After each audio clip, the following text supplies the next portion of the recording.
बीते दिनों विपक्षी दलों के गठबंधन इंडिया की मुंबई में हुई बैठक को लेकर तमाम विश्लेषण सामने आ चुके हैं। कुछ विश्लेषकों ने इसे फ्लॉप तो कुछ ने हिट बताया है, लेकिन बीच बीच में आ रहे नेताओं के अजीबोगरीब बयान पूरी काबिलियत पर सवालिया निशान जरूर लगा रहे हैं। दरअसल ताजा बयान आप नेता सौरभ भारद्वाज का सामने आया है। सौरभ भारद्वाज ने रविवार को कहा कि इंडिया गठबंधन के लिए एकजुट रहना आसान नहीं होगा, लेकिन यदि वो ऐसा करने में कामयाब रहे तो 2024 के लोकसभा चुनाव में भाजपा हार जाएगी। बता दें कि राष्ट्रीय राजधानी दिल्ली में इंडियन स्कूल ऑफ डेमोक्रेसी की ओर से आयोजित एक कार्यक्रम में सौरभ भारद्वाज ने दावा किया कि कई दल जो भाजपा के नेतृत्व वाले एनडीए का हिस्सा हैं, आने वाले दिनों में विपक्ष के इंडिया समूह में शामिल हो जाएंगे।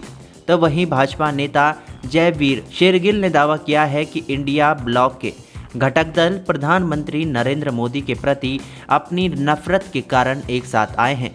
ये कई मुद्दों पर इनके विचार अलग अलग है। दरअसल भाजपा नेता जयवीर शेरगिल ने कहा कि विपक्षी गठबंधन टिकेगा नहीं। इसके जवाब में सौरभ भारद्वाज ने कहा कि विपक्षी गठबंधन इंडिया में सभी दलों को बलिदान देना होगा। इंडिया गठबंधन के लिए एक साथ रहना आसान नहीं है, लेकिन यदि वाकई विपक्षी पार्टियां एकजुट हो जाती हैं तो मोदी जी वापस नहीं आएंगे।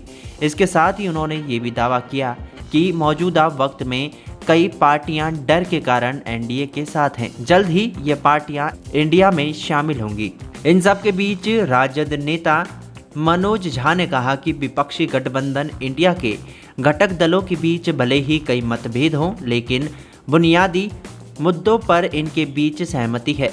मतभेद है इसलिए तो हम अलग अलग पार्टियां हैं, अन्यथा हम एक पार्टी बन गए होते, लेकिन हम बुनियादी मुद्दों पर सहमत हैं। उन्होंने एक साथ चुनाव के मुद्दे पर रामनाथ कोविंद के नेतृत्व वाली समिति में शामिल नहीं होने के कांग्रेस नेता अधीर रंजन चौधरी के फैसले का समर्थन किया। उन्होंने कहा 1967 तक हमारे यहाँ एक राष्ट्र एक चुनाव था, उसके बाद क्या बदलाव आया, क्षेत्रीय पार्टियां आई और हर तरफ बिखराव हो गया।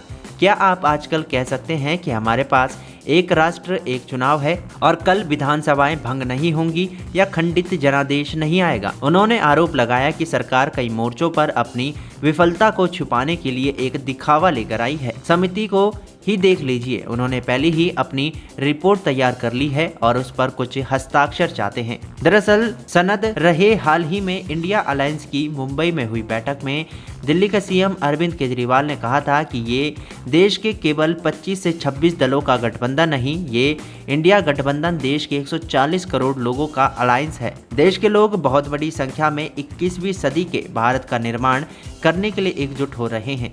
हालांकि दिल्ली के सीएम अरविंद केजरीवाल ने सीट बंटवारे पर सबसे पहले आम सहमति बना लिए जाने पर भी जोर दिया।